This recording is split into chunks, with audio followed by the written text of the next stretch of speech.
Welcome back to another Beeline to Passports. My name is Joe Batista, host, and tonight we have an other actor that he will tell us his story. His name is Mr. Douglas DJ Nary Jr. Douglas, welcome to Beeline to Passports. Hi, Jose. It's great to be here.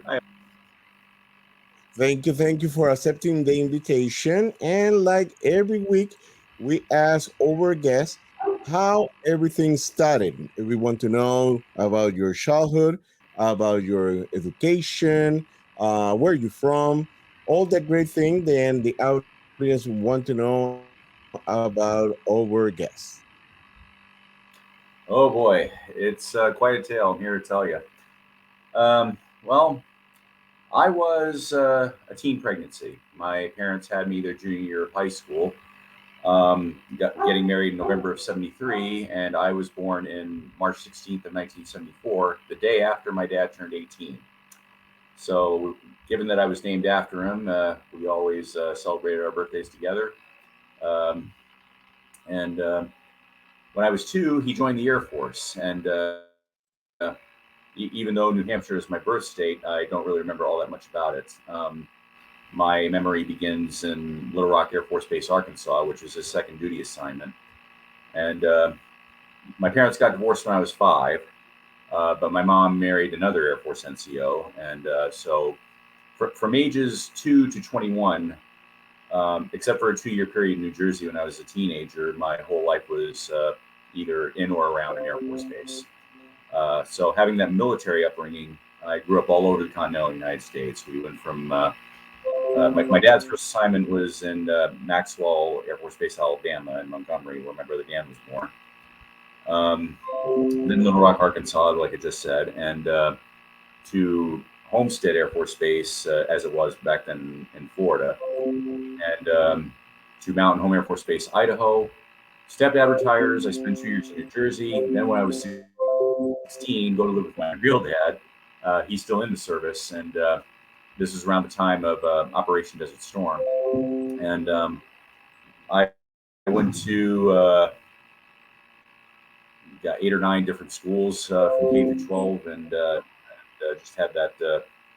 It never went overseas, but all over the continental United States, and it was just although it was a hard upbringing, I feel blessed in a very real I can talk really in a very real way, because I got to experience pretty much all of American culture growing up.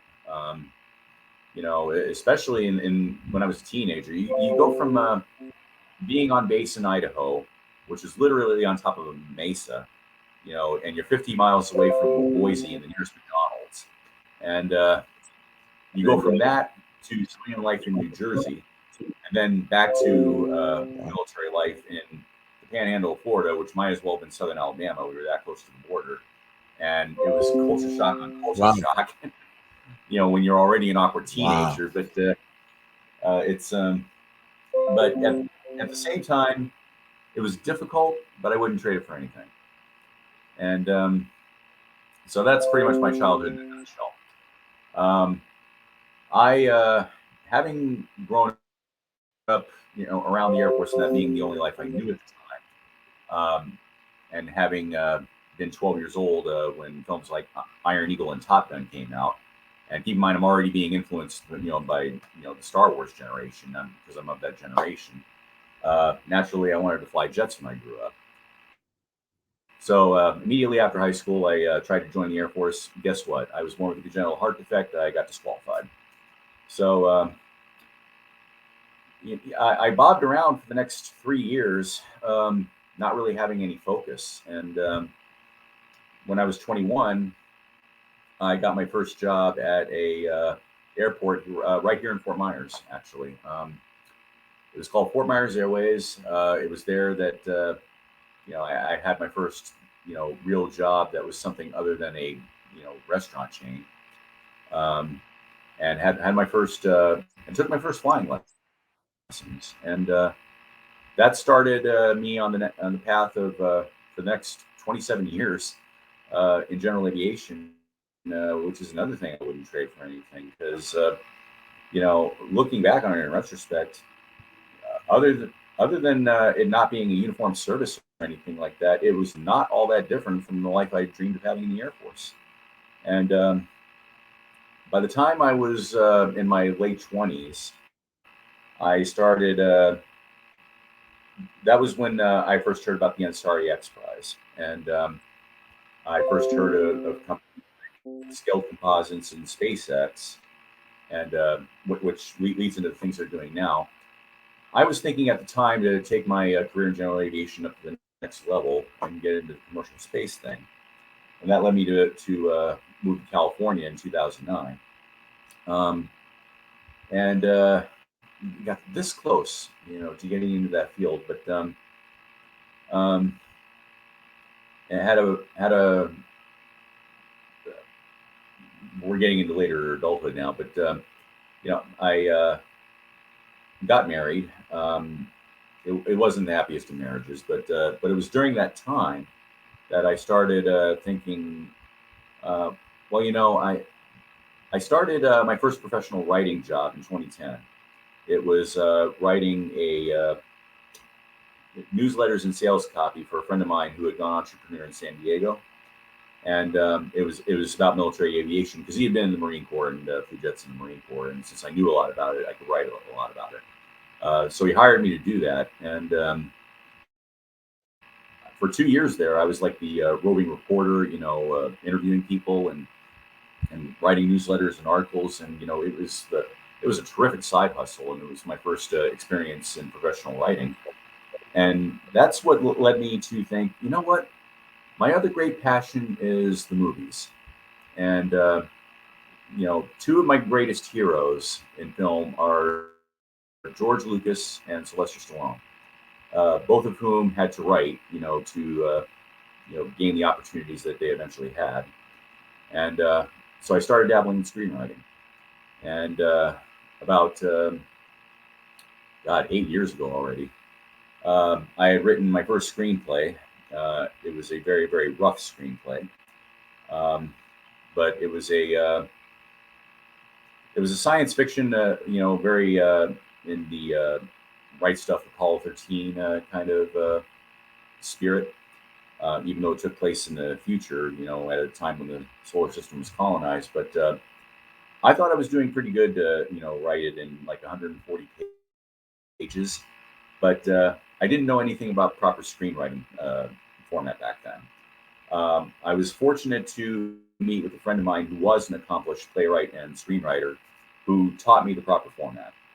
And when I adapted it, I realized I had 220 pages worth of script and story. I had gone way overboard. There was no way that I could. Wow. Yeah, I mean it was crazy. Um, and but that was my first experience in experimenting with it. And but over the next few years, after my my mother died around the same time I got divorced in 2016, and I was prompted to move back to Florida to be closer to family. Um, I continued on with screenwriting, wrote two more feature length screenplays, and then I decided, you know what, I really, if I want to be a director someday, then I really, really need to gain some experience on sets. Um, so last year, I answered a casting call for a film called Beach Chain, which is being filmed right here at Fort Myers Beach, and came on to it for one day as an extra. And that was going to be my first.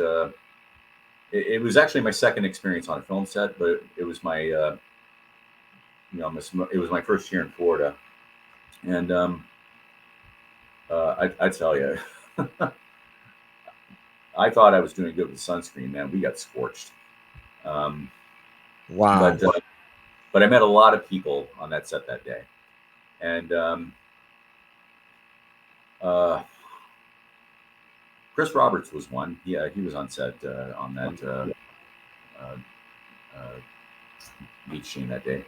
But another person I met was a girl named uh, Cecilia Fernandez Shinowitz, I believe her name is pronounced. But uh, I made friends with her and like a half a dozen other people that we were hanging out with on the set there that day. And it proved to be a very good networking opportunity because she started sending me links to Facebook pages that were people looking for casting calls, and and the crazy thing is I didn't even really want to be an actor that badly. My dream was to author films, but I thought, why not, take it up, learn something about it, because I'd already had a course in voiceover acting. um, why not do that as a way of gaining on-set experience? And that eventually led me to audition for a film called The Truth About Monsters, which is a film that was being done by Preston Walden. He was the writer director, and Heather Fraley, who is the main star of that film. And I went ahead and did an audition for them for one of the roles, one of the male roles in it, and didn't get it. But um, I wound up networking really well with that group there, and they did ask me because they knew I had an interest in directing if I would be a second AD on that film. I said, heck yeah, because I've been in the months in between the audition and the time they actually started filming, I started doing a lot of smaller projects for other friends I made who had been doing short OAF films. So my first experience as an AD came with a Danielle D'Angelo was doing a small film with her children called The Evil Within, or a series of films, I should say. It was actually the second one, the prequel to the first Evil Within, which I was not involved in, but I got roped into doing sound and assistant directing on The Evil Within at the beginning, and I guess that's what led to me becoming a second AD on The Truth About Monsters. But I tell you, the Truth About Monsters was an experience I'll never forget. Um, it turned out to be way even better than what I was auditioning for acting wise in that part, because my job essentially on that film as second assistant director was to make sure that the talent was where they needed to be when they needed to be there. And that meant I had to keep very close track of who was playing whom character wise. And keep in mind, I hadn't read the script at that point. Keeping track of who was playing whom, where everybody was, what scene we were doing at a given time, and who all needed to be there, and making sure that they were there. And we were doing a major sequence that took place at this, mansion of a house, up there in northern Tampa. And there's a ballet sequence that has to be done. And the next thing I knew, I found myself actually directing second unit basically on that sequence, coordinating three vehicles with extras who were playing party goers. Basically, you decide to start. Okay, uh,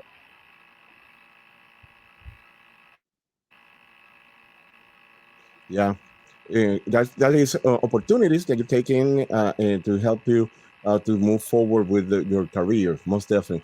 Let's take this first commercial break, and when we come back, we're gonna continue talking about all these projects because it's very interesting how your dream to be a director, starting with writing, and now you've been in different sets, working as an actor, but also behind the scene doing several films and short films in the basically in this Florida area because you've been doing some stuff in the Tampa area, in your local area, and also over the Orlando area as well. You has been working in different projects. But let's take this short commercial break, and when we come back, we'll be listening more about Mr.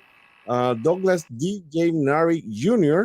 story here in Beeline to Passports on GKI Radio.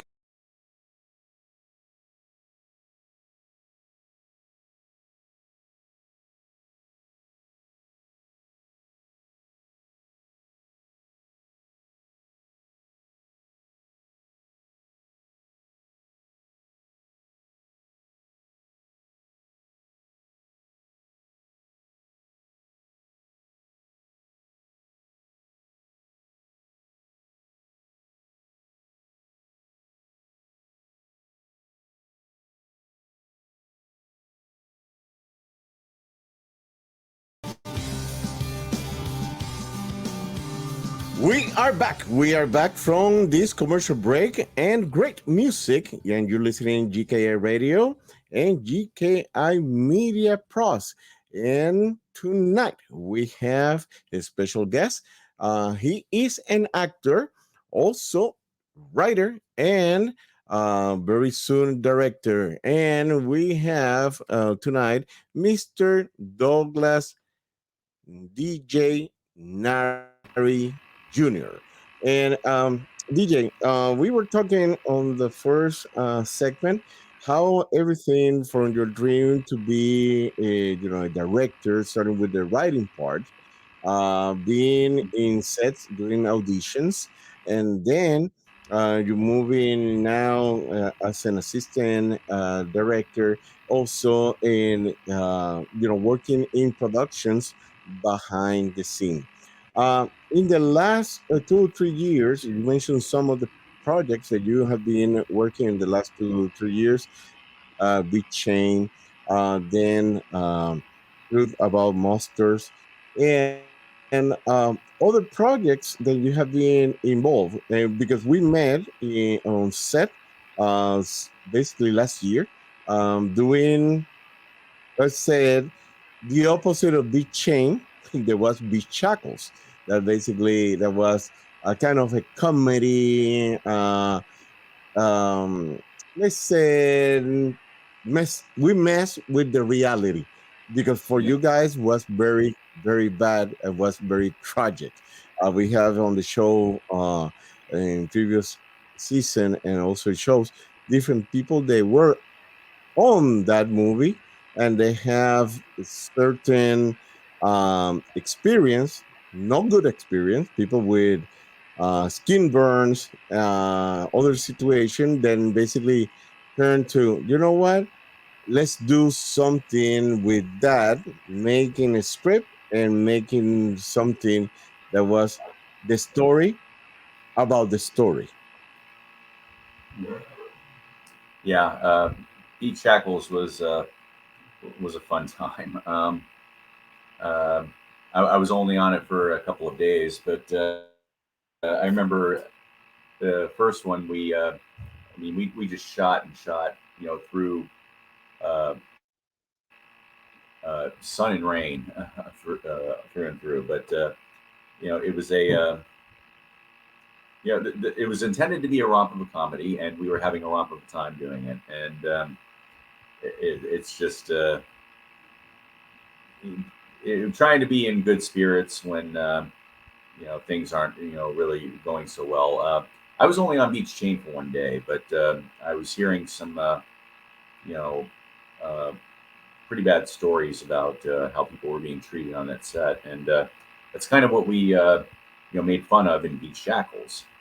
Um, at the same time, I was also involved in a few other projects. There were there was a short film being made by Student Films and University in Orlando. Um, the first one was, I'm trying to remember. First one was oh, I'm blanking on the title. Time Bomb. That was it. That was a short film that was actually being made. I believe it's an advertisement for a hospital that was doing neurosurgery or something like that. Because the story was about a young hockey player who had a brain aneurysm, and it was like a ticking time bomb that could have gone off in his brain at any time. Uh, it hit a little close to home for me because that's what my mother passed away of back in 2016. But I was an extra on that short film. It had a very small cast of principal actors. Uh, there was Max, there was Sarah, there was Josh. Those were the lead actors, and we just shot it in a hospital-like setting, which is actually one of the university's buildings, the lounge building that was dressed up to look like a hospital setting. Um, and it went all on through the night. And apparently, I impressed somebody there because I got an email a week later asking if I wanted a speaking role as a police officer in their next student film they were doing called Unplanned Parenthood. I said, heck yeah. So the next thing I know, I'm going to a hotel again in Orlando. And keep in mind, this is like a 3-hour drive from where I live in Cape Coral. Um, but I go to this Unplanned Parent shoot where I have like 3 lines as a police officer. And, again, shooting all through the night. And man, what an experience. Because, you know, first time you're on camera and you're speaking, and you know, that was my first on camera experience, and really finding uh, finding it as an actor, if you know what I mean. Getting comfortable enough with the dialogue that you can deliver it, with the sincerity of what is going on in the scene, and it took a few more auditions after that to really get comfortable with the auditioning process. But I went through it thinking, I want to be a really good director. I need to know what makes performance tick, and having become one is really given me some insight into that.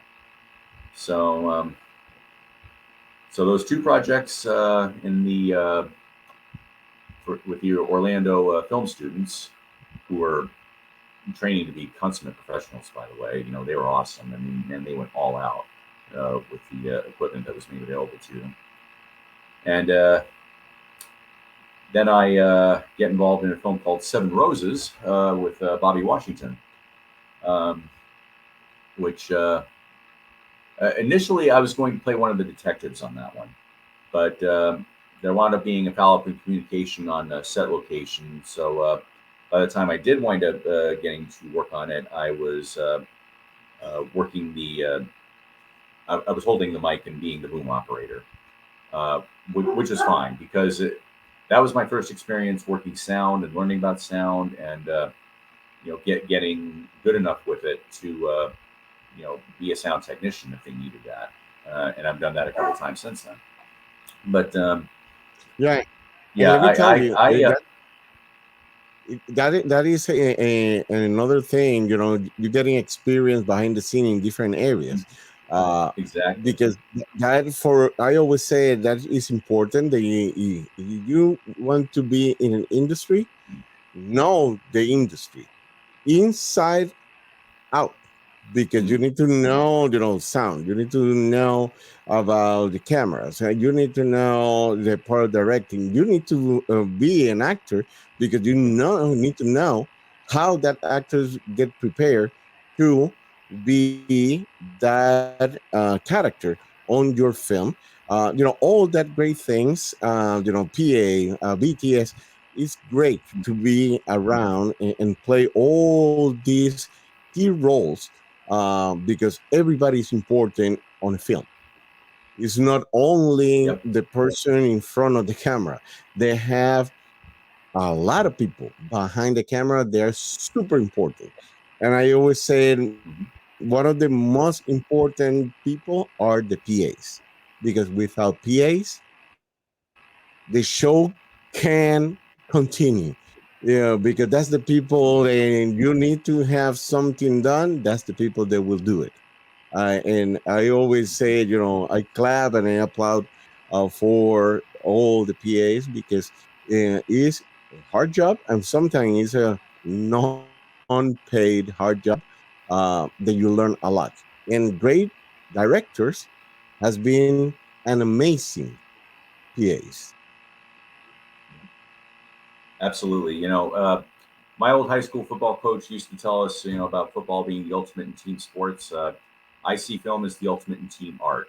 Everybody's got their own. Everybody's got their own contribution to make. From each individual actor to the DP to the sound guy to the director. Obviously has input, even if it's material that he or she didn't write. Um, it all starts with the writer. Um, and uh, and the producer, you wouldn't have the ability to do any of it without them generating it. So yeah, you're absolutely right. Everybody is important, and it's that when you can get that kind of camaraderie, where everybody feels like they're important and have something to contribute, and that's I've seen that happen on a few sets in the last year, and it's like this is why didn't I start doing this earlier in my life? This is um, just a great thing to be involved in. I love writing. I love being involved in the creation of somebody else's vision.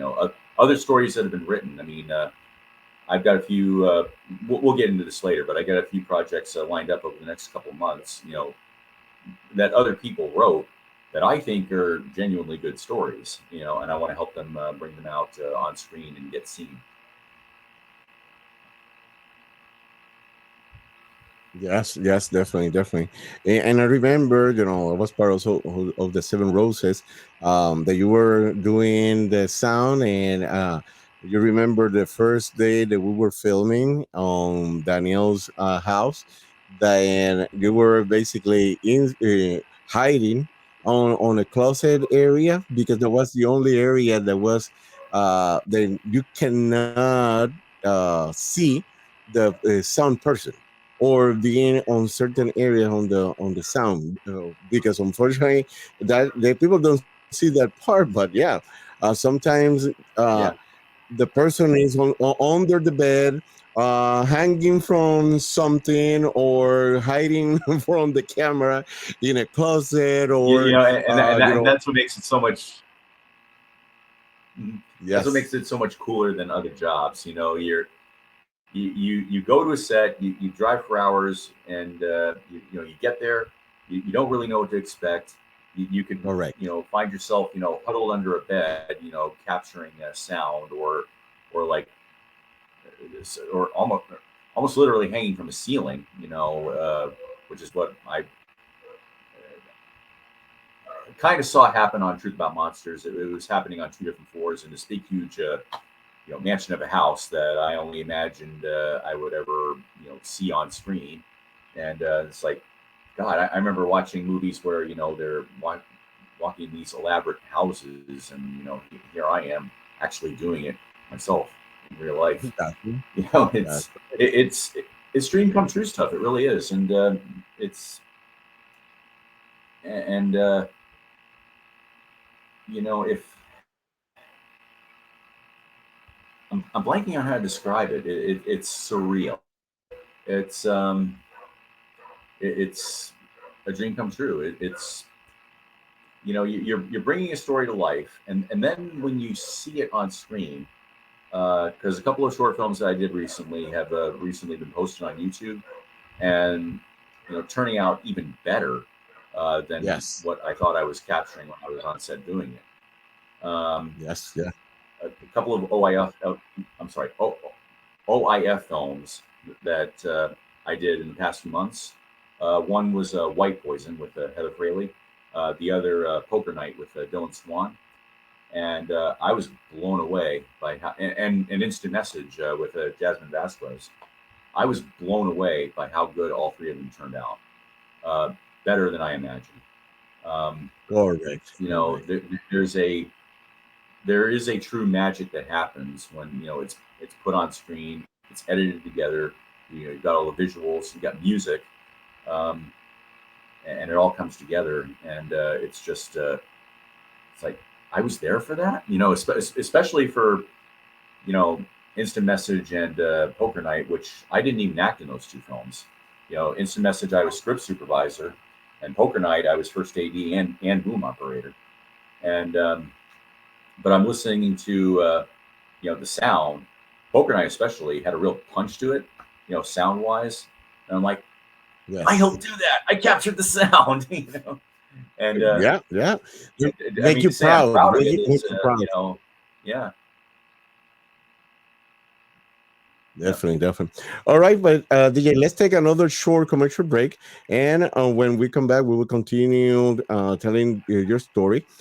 and also talking about your present, what projects you are working right now, and what is coming up, because we have something that we're going to be working together very soon. But let's take this short commercial break. And people, remember to drop a comment or question if you would like to hear them answer on the show. The number is 407-476-9059. Remember to say my name, Joe Batista, followed by your name and your comment or question. And you could also hear it here in Beeline to Passports on GKI Radio and GKI Media.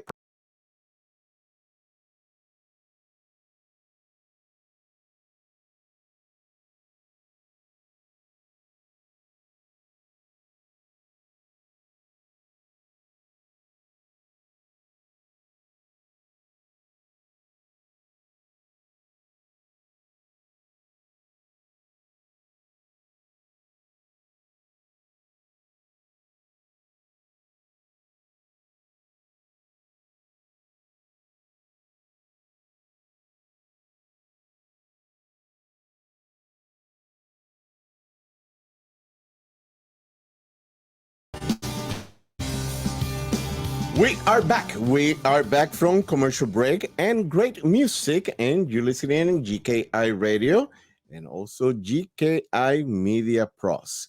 And tonight on Beeline to Passports, we have Mr. Douglas DJ Nary.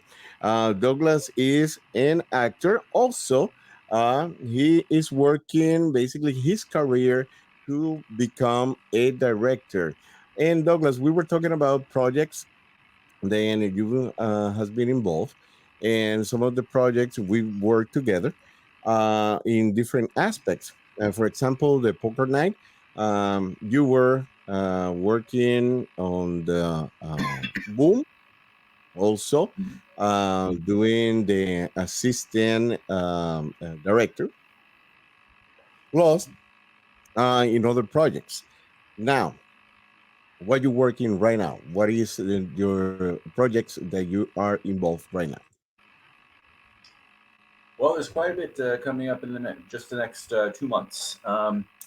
Next week, I will be shooting a film called Perception with Claire Huter, who is one of the actresses that I met on The Truth About Monsters. She is the writer and co-director of this film, and I read the script. Um, Thought it was a really it was worthy of an episode of The Twilight Zone. I thought. I mean, without giving any plot details, it's kind of twisted in that sense. But uh,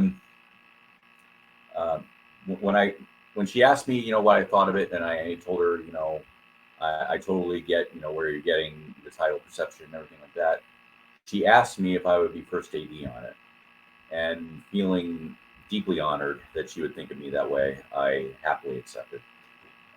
We will be shooting that tentatively next Wednesday and Thursday.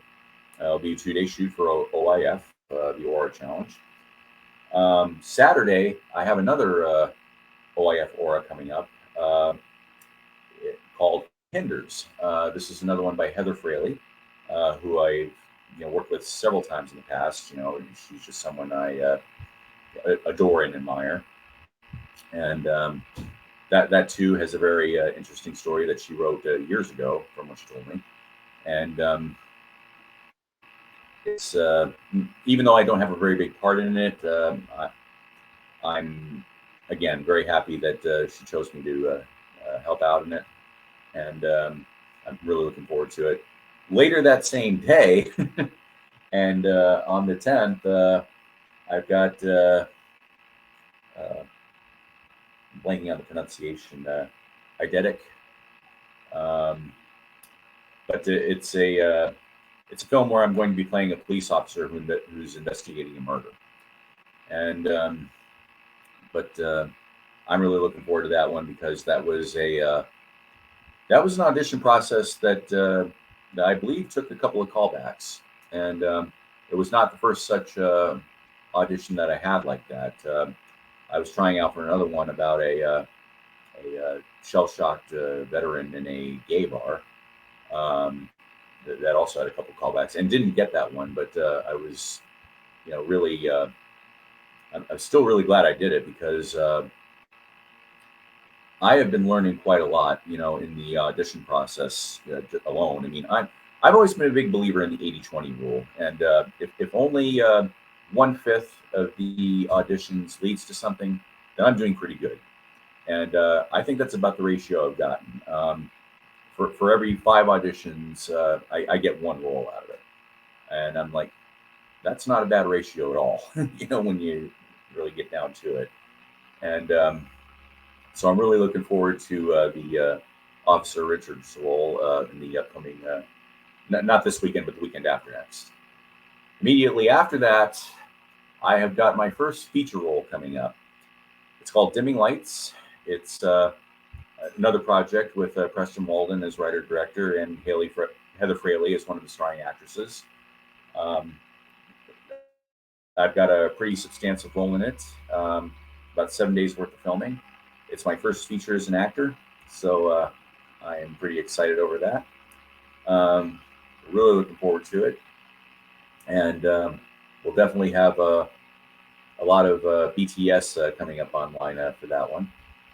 Um, and let's see. After that, there's another detective role. I seem to be getting cast as cops a lot. Um, Again, once again with Domain Pictures with Preston Walden and Heather Fraley, As We Fall. It is a web series that they are hoping to sell to a streaming series. I don't know which one. I don't think even they know which one at this point. But uh, again, I will be playing another detective. Michael Davis is the name. Um, so I've got at least two episodes of that coming up in August, and you know. Who knows after that? I mean, that's just what's going on at present. It's a lot over the next couple Yes. of months, and it's really taking a lot of my attention and my time, and but it's experience that I really want to gain. Oh, Masquerade. That's another one Heather Fraley wrote. Um, I will be first assistant director on that. It's her OIF short. Um, Again, another very interesting story. Tried out for an acting role and didn't get it, but she asked me, "Would you like to be first AD on it?" At least I think that's how it went down. I'm not really sure. I remember right. I think maybe I asked. Uh, but regardless, I'm first AD on it. Um, Nice. and Yeah, no, another experience I'm really looking forward to. You know, I'm going in with a lot of confidence, having done it before, and I'm just, as I'm sure you can imagine, got a lot to look forward to in the next couple of months, and Perfect. it's And going to be some good stuff.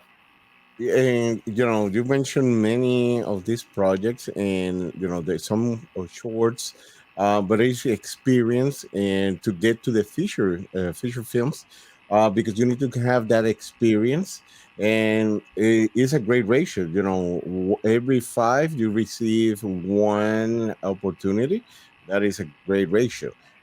They have people that submit 20 times and receive nothing.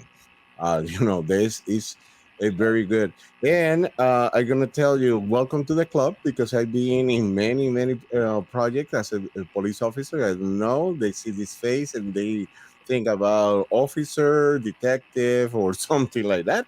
Uh, it's true on the past I was a bodyguard and all these things, but that is a different story.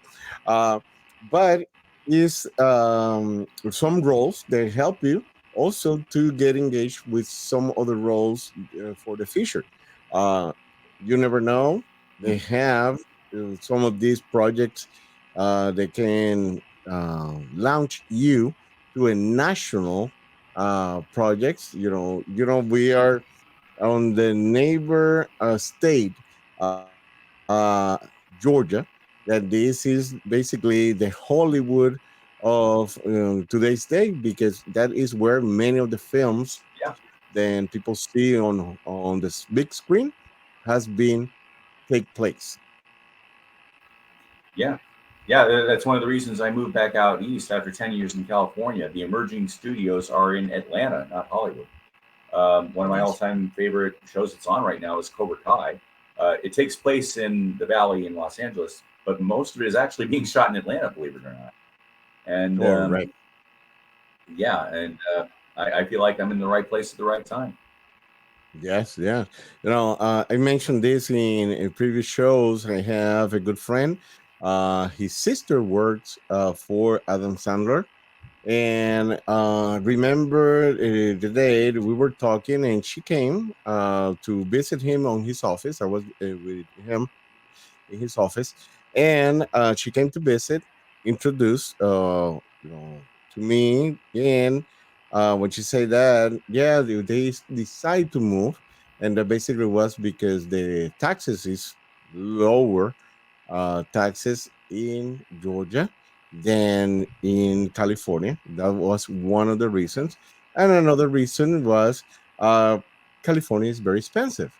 And moving to Atlanta, there was because they basically in Savannah, Atlanta area, there were a lot of incentive. The government, they were providing incentive for films to come to the state of Georgia, and start doing the projects and develop the projects over there. Yeah, yeah, absolutely. Um, Yep, I haven't been up to the Atlanta area in a long time, but it's going to be worth checking out here in the near future.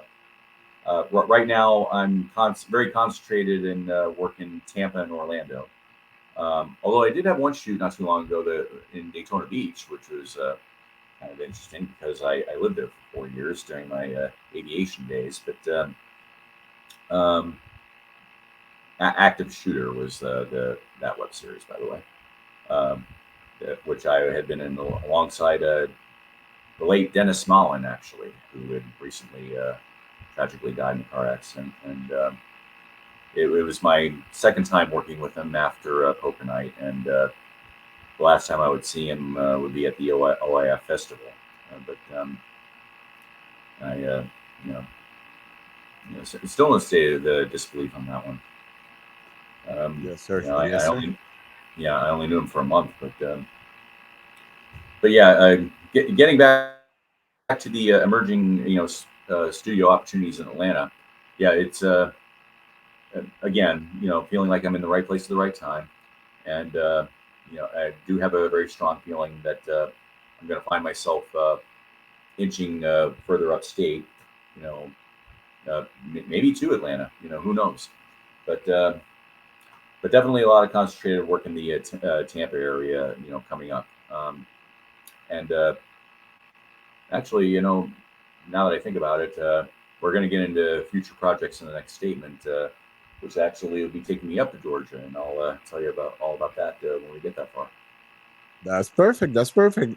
Let's start, or well, let's go to the next commercial break and have that information for the next segment, because we want to hear your future projects and all these good plans, and also your social media and your INDB. But let's take this short commercial break.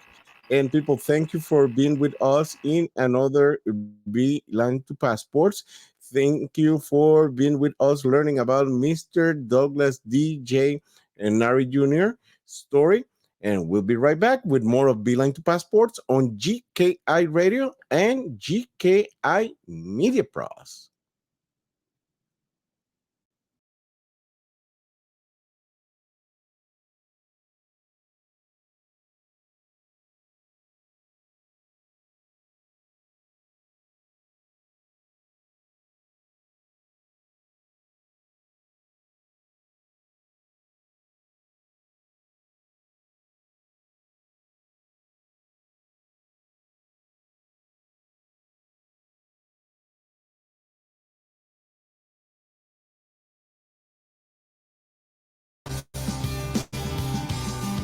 We are back. We are back from commercial break and great music. You're listening GKI Radio and GKI Media Pros. And tonight we have an actor and future director, Mr. Douglas D.J. Nary Jr. And Douglas, we were talking on the previous segment. We talk about all these great projects, and some of these projects that we've been working together. And this project very soon that we're going to be working Hinders, and also I'm going to be participating as an actor on that project. And I'm excited because it's something that is completely different. We were talking about, and you get a lot of a police officer and detective, and this one I'm a rebel. That is a great change. It's a transition uh, from being On which project? a What was it? Hinders with Heather Fraley. Oh, Hinders. Next Okay. Hinders. We're All gonna right. be Cool. working So, with so that you're one of the project. rebels. Yes, Okay. sir. Yes, sir. We Okay. are there, and we're gonna be working a filming next weekend. And they're gonna be very good, very excited. I'm so excited when Yeah. I saw the all the customs, and I saw Yeah. some, the motorcycle, and also the truck. It's like, wow, this gonna be I know we're it's gonna have it's, some. it's almost like Mad Max-ish kind of thing. Yeah. Exactly, exactly. We're gonna have fun doing that project. Tell us about your future projects and your social media, and also your IMDb. Well, my IMDb, you can look me up by my name, Douglas Nary Jr. It's all right there. I was going over to edit it, and it's got all the projects that we were just talking about that are in pre-production or script right now. Um, you'll see what I've been in so far and what's coming up. Um, you can follow me on Facebook again by my name, Douglas Nary Jr. Right there, and I'm also on Instagram. That's DJ Nary 316 is where you'll find me there. Um, and I haven't really posted about it yet, but for future projects, I have just submitted a script for a Star Trek fan film that I wrote called "The Time to Heal." I submitted it to a place called Neutral Zone Studios. Now, the Neutral Zone Studios was a studio that was built about 10 years ago uh, by a gentleman named Vic Mignogna, who is doing a Star Trek series of fan films there called Star Trek Continues, and it's owned by a gentleman named Ray Tezzi. And this story that I wrote has just been submitted for Mr. Tezzi's approval. Hopefully, I'll hear something from him soon. But they have duplicated the sets of the original Enterprise, within inches. I mean, I've been on that studio tour 3 times already. It's up in Kingsland, Georgia, which is just about 20 minutes north drive from Jacksonville, and it will blow you away just how good it is. And a lot of fan films are shot there. I'm hoping to shoot a Star Trek fan film of my own here, hopefully early next year, January or February. That's what I'm hoping for. Fingers crossed, praying. Um, God willing, that will be my directorial debut. Um, I'm also writing another. It's going to be a trilogy of shorts, but it hopefully will be edited together into a single film called Red Cutter. Um, this is a story about a dystopian time, the next pandemic, basically, where everybody's on permanent lockdown, and you have to take your medication to fight the infection every month.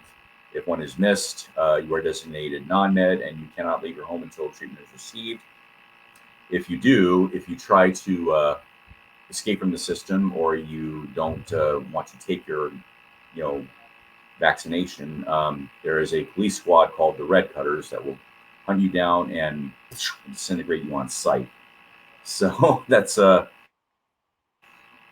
another project that I'm working on that hopefully will get off the ground here within the next year. Then there are the feature Yes. projects that I wrote That previously. sounds. I told you about the first, what, the Red Cutter I premise. You tell like you, that that? sounds very very good, very good, very exciting. It's kind of RoboCop style, or something like that. Yeah. Actually, it was inspired by an episode of Star Trek: The Next Generation, where one culture was exploiting the other by taking your medication or you're going to die of a fatal disease, which turned out to be a complete lie. The other people weren't Nice. suffering or dying from a disease at all. They were experiencing drug withdrawals and thinking that was what. Oh, it's the plague; it's killing us. No, it's just drug withdrawal. But they didn't know that. And Wow. the other inspiration was I don't know if anybody who would listen to this podcast know this film. It's called Logan's Run. It was released in 1976. It was about a future society which looked idyllic, but it was actually a sealed dome city, a gilded cage basically, where you lived out your life until the age of 30, and where you had to either terminate or be renewed.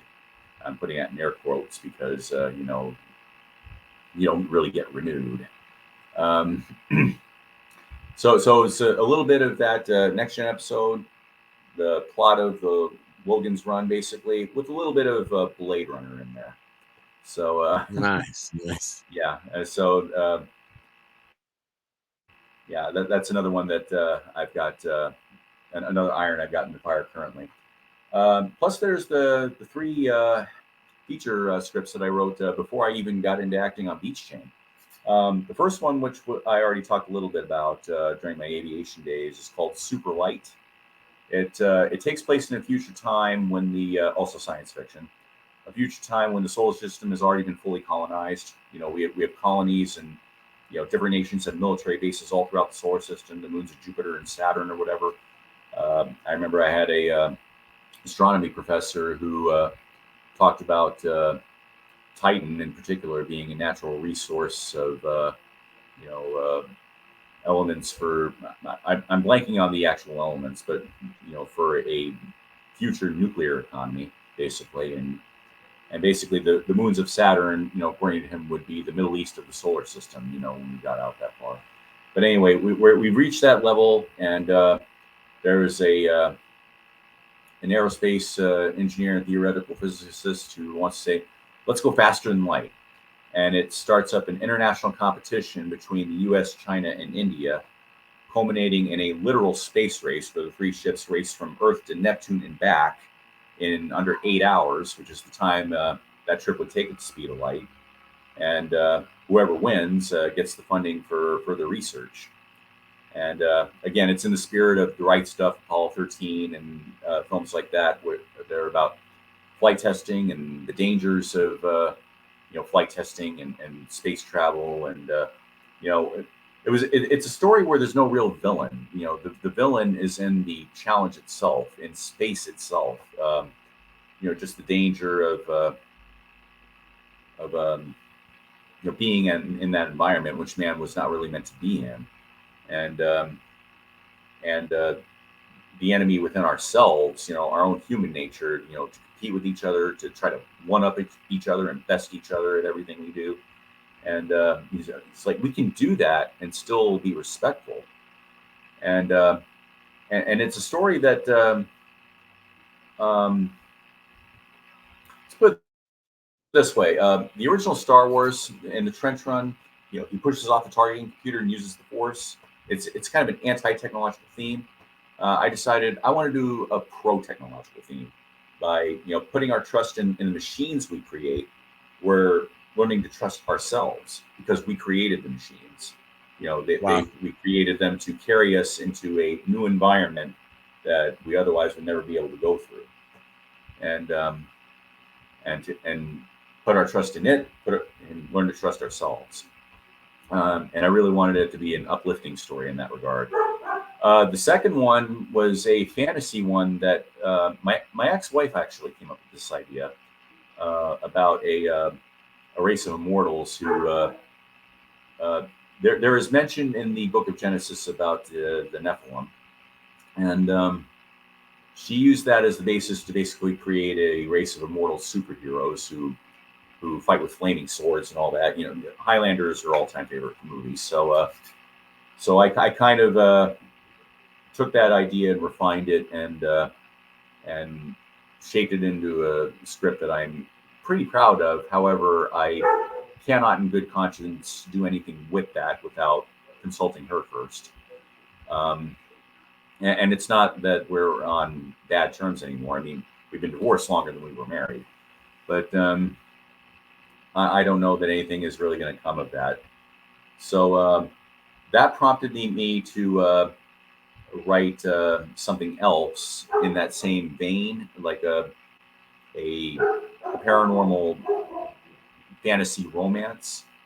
Um, I don't know if you've ever seen the movie Practical Magic with Sandra Bullock and Nicole Kidman, but basically they played a couple of witches who were living under a curse, and any man they fall in love with will die. And I remember, and sure enough, Sandra Bullock's husband, the father of her two children, does die. And I remember sitting in the theater feeling really bad for her, thinking, what this poor girl needs is the Highlander, an immortal warrior whom her curse cannot kill. So I had this, I had this. Sally Owens was the name of her character. I had the Sally Owens meets Duncan MacLeod idea in my head for a long time, and trying to get away from the whole sword fighting thing because I'd already done that with my second script. I wrote a script called Bloodstone: The Sorceress and the Warrior, in which you have a registered nurse who's secretly a crystal witch who has a ruby crystal with magical healing powers, and she falls in love with a guy who a Korean martial artist, who has his own studio, and but is afraid of what will happen to him if she's anywhere near him because her two previous boyfriends have already died.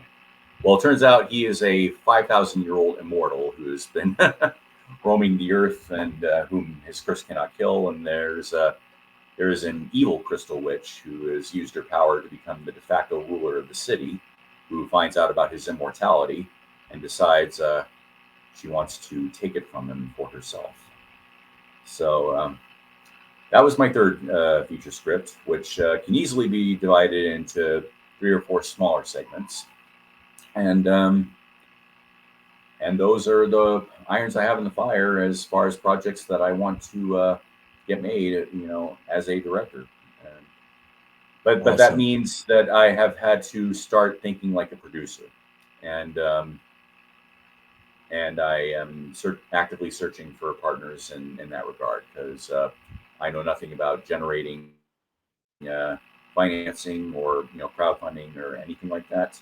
So if there's anybody out there watching this who has experience in that regard or knows someone, you know, uh, give me a contact on either my social media platforms, Facebook or Instagram, and we can get something rolling. Definitely, definitely. Yeah, we have audience from around the world. This show has been, we have good numbers internationally. Europe, in South America, South America, Central America, Caribbean. You never know who have, that dream, then become a producer and say, okay, let's start chatting and do some investments, and hey, why not?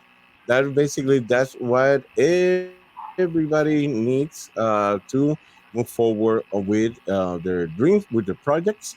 And let's see, you never know who is out there listening to this show. All right, DJ, has been a pleasure listening your story, listening all these great projects that you work and the ones that you're gonna be working very soon, and this uh, three feature films, then you know it's part of your dream, but it's basically to put more love, and that will become true in your future, most definitely. Again, thank you for being with us, and thank you for giving us the opportunity to know your story and everything that you has been done in this film industry. Thank you, Joe. It's been a real privilege and pleasure, and thank you for having me on board. Thank you, thank you. And people, thank you for being with us in another Beeline to Passports. And remember, be a leader, rock the world, inspires others with your emotions in control. Good.